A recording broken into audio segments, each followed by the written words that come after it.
Welcome to the Land, your bet sports betting podcast.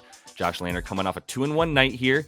Pretty excited to talk about it. Honestly, the one I'm most excited to talk about, just get right into it, is the RJ Barrett miss because he had 7 3-point attempts. He led the team in 3-point attempts, and he made one of them.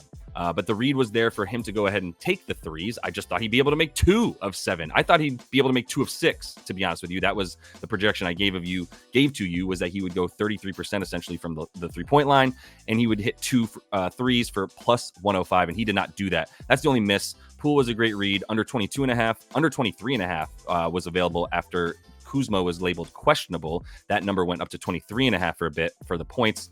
That was a wonderful under. I was a little bit scared if Kuz didn't play. Hopefully you were following along on social media and in the comments of this video, because I was making clear that to track that. And if he was out, that it was a little bit scary to take an under for Poole. He was in. Poole goes under. Didn't really matter. Great there. And then also great on the Brolo. Love the plus 114. I love when I project a number, it comes out and it hits in the first half and you get plus 114 on your full unit bet. So we had a pretty nice day there overall. As you can see, 2-1 plus 1.1 units because we got such good plus money from that bet with Mr. Brooke Lopez. So we roll along here. I have Kareem K on deck here for you guys. I'm going to give you 2 quick bets.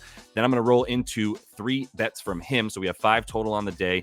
And there's a little bit of a discussion at the end about the sports betting incident that occurred yesterday with the Brooklyn Nets. I'm going to tag that on to the end of the video. I'm also going to make it a separate clip so you can check that out, because it's actually really interesting stuff about what you should do between this situation that this dude was faced in yesterday, where he tweeted out this play that was a very sharp angle. And a lot of pro sports bettors like Kareem, who make the entirety of their revenue every year off of sports betting, they were not happy about it. But Kareem has a sort of a unique take for someone who is making 6 figures on sports betting every year. That might be a little bit different from his counterparts. But let's get into my first bet that I made without Kareem. And to be honest with you, Kareem made it as well. But I just had him talk about 3 different bets because we both had this same bet, and I saved this one for myself. And that is Tyrese Halliburton to go under 26.5 points.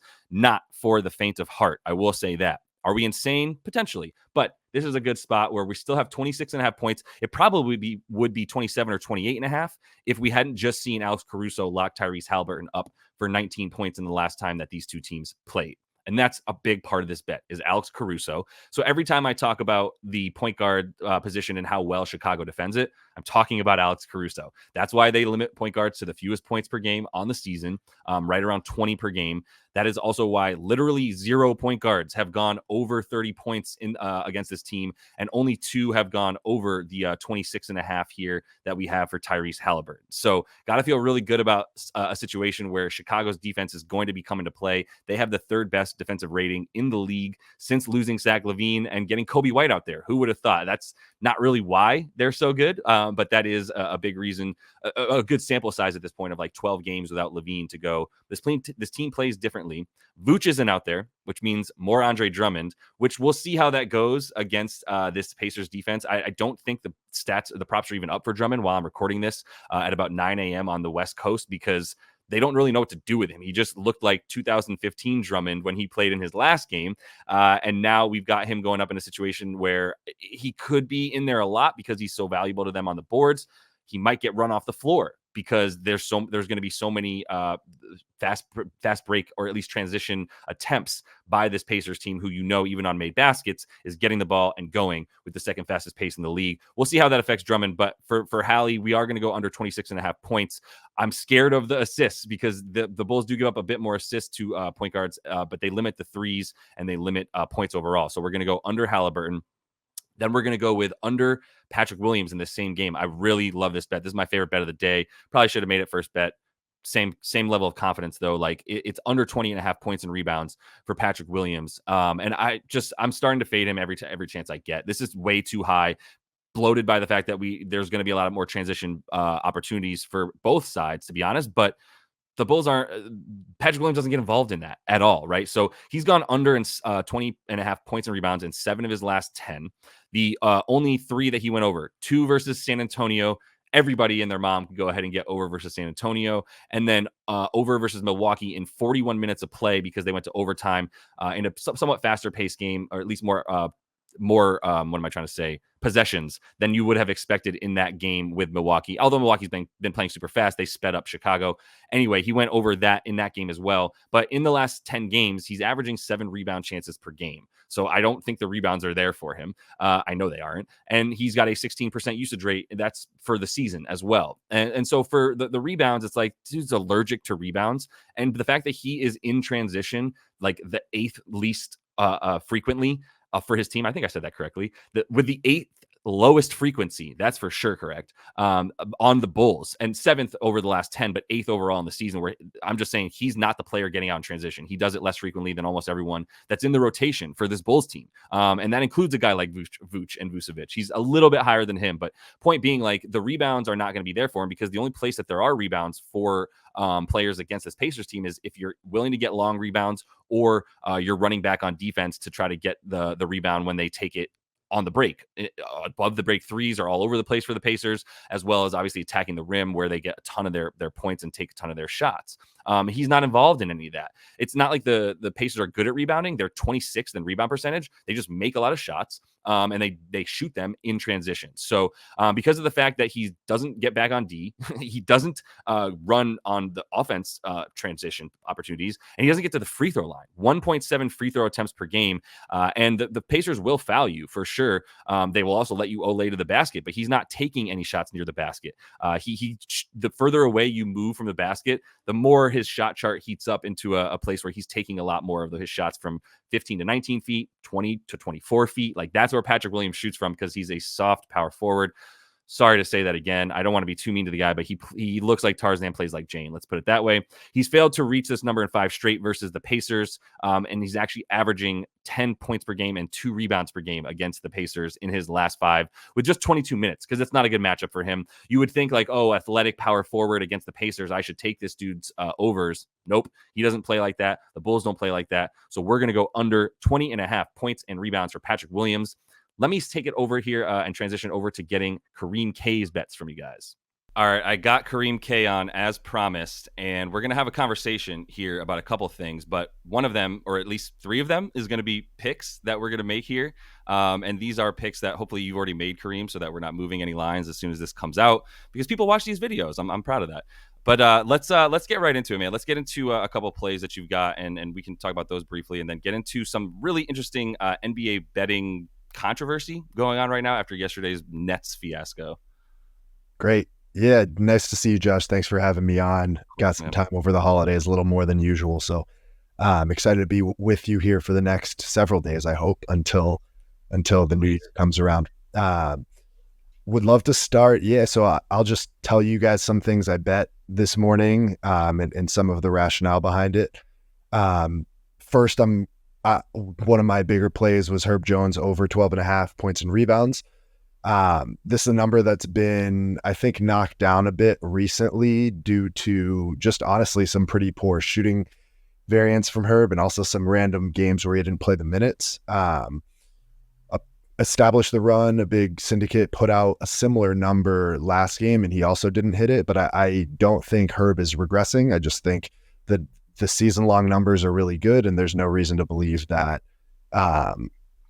that any of his fundamentals as far as his projected minutes or his projected shooting has changed. So I think over points, 8.5 is fine. I'm playing points and rebounds because it's pretty much even, and the season-long numbers support that. So that's one. Any thoughts on that, Josh, or should I just probably a lot of missed shots from Utah, probably a lot of missed shots from guys that I don't know who's Herb going to be guarding, like Lowry maybe. Yeah, I mean, it's certainly a pace up spot. Utah's played pretty fast generally, and Utah is not very good. And awful on the road. Awful. So, yeah, awful on the road. Yep. Yeah, if this was at home, maybe a little bit different about the rebounds, but the points are so low that I support you heavily on that one. Give me number 2. Yeah, so the second one I played, and this one's a bit scary, and you know, just because it's tough when you see someone who's capable of putting up big numbers, but Miles Bridges under 31.5 points, rebounds, and assists. He gets the Lakers. I understand that Lonzo's out, but Bridges gets most of his points at the rim. LaMelo. Who did I say? Lonzo? Lonzo. Yeah, Lonzo's been out for too long. LaMelo's out. Yeah. Yeah. unfortunately. Um, and it's going to be tough to score there inside where he gets most of his buckets. And also in transition, the Lakers are pretty good at stopping that. I just it's a game. There's a lot of ways it could hit. I think that number should be around 28. So yeah, the underplay for Miles. Yeah, I was gonna say like that is one area of the floor, especially if Vanderbilt's playing, where that you're not gonna score quite as easily on the Lake Show. I was wondering how many threes he's shooting versus how much he's driving to the rim, but it sounds like you're showing that he's trying to score it down low a lot more, and that's I not gonna be mean, quite as available. it's not like he's not shooting threes. Like he's certainly getting shots up. Like he was 3 of 10 from three last game, Right. 2 for 12 the game before. He's a 30% 3-point shooter. I think he could make a few and you could still hit this with a lot of wiggle room. Yeah. I think that's a fair projection, and I don't think there'll be as many missed shots for the Lakers against this really awful defense. Like you're saying, a lot of them will be around the rim. Second chance points are about to be there for them. So yeah, that'll limit all the stuff that he wants to do. So I support it, and I always support a Miles Bridges under because I don't really support Miles Bridges. But I love moving it. past that one, let's go to 3. Yeah. So I know you were going to talk about this Indiana-Chicago matchup later. I'm targeting Alex Caruso unders. And for the purpose of this, we'll just play rebounds and assists 7.5. He's going to be on Halliburton all game. That's a really tough matchup. And even though Caruso has had some more volume recently, I think he'll kind of regress to his season-long minutes. Or sorry, not his season-long minutes. He's going to play more minutes, but his season-long counting numbers. Rebounds are going to be tough to come by if he's chasing around Halliburton. I think even if you project his minutes up to the maximum that he's played in this recent stretch, and he has been playing more, but this number is good even at his max of 32. So there's a little edge there, even if he plays that full allotment of minutes. And that's not even considering like where he will be on the court, which is likely on the perimeter, maybe not having the ball in his hands much to create many potential assists. His assists have been inflated a bit recently. I think he's had around averaging like over 3 in the past 5 games, even though his potential assists are just around 5. So you wouldn't expect that conversion rate. So his under rebound assist is what I'm going with, but I also think points, rebounds, any combos are really good for him. I think this is a tough spot for him to generate a lot today.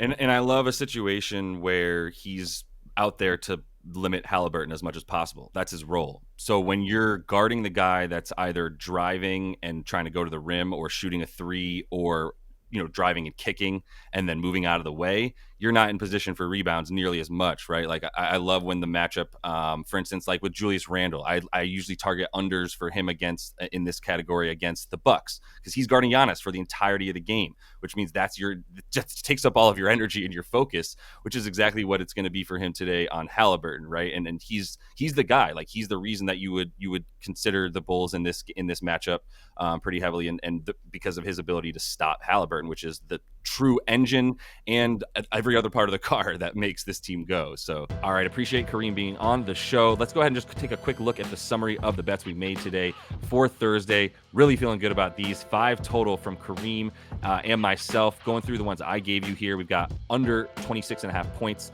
for Tyrese Halliburton. Love you, Hallibaby, but not the matchup for you with Caruso. Patrick Williams, favorite bet of the day for me, under 20.5 points and rebounds for Caruso. Over 12.5 points and rebounds for Herb Jones. It's a little disrespectful to Herb in a really easy matchup against the Utah Jazz. We've got under 7.5 rebounds and assists for Alex Caruso. And then we are going under one more time for Miles Bridges, under 29.5 points, rebounds, and assists for Miles. And that is all the time I have for you today. As always, stay on those social medias. Subscribe to the page. I really should say that at the top. Much appreciated. Got a lot of new people coming in. Hopefully you're getting something out of it. Let me know if there's more you'd like to see in the comments. I had people ask me for prize pick stuff, so we're going to start doing prize pick stuff. I'm going to get my ducks in a row for that a little bit more because I'm playing that a little bit differently than I might always advise people to play it. You need to stake a bit of a bigger bankroll with Prize Picks to maintain the winnings. You have to be okay with losing a lot on Prize Picks because it's about hitting the one time out of, let's say, 20, 25 times that you got to hit. But either way, we'll get into more of that stuff. So I am listening to what you guys have to say is my point. So jump in there. Follow on social media. Gave a lot of stuff out yesterday that had to be up to date because it was a crapshoot and a minefield with the injury report, as I kept saying. Today's a little bit easier to discern who's in and who's out without that many back-to-backs. So it might not be as crazy, but there will still be updates, and I am going to give out that play of the day. We are 11-1 on the one under bet that I give on TikTok, on Instagram, and on Twitter, and in shorts on YouTube as well, at Land Your Bets everywhere that you want to find that stuff on all those platforms. Like I said, appreciate and love y'all. Until I see you next, happy betting.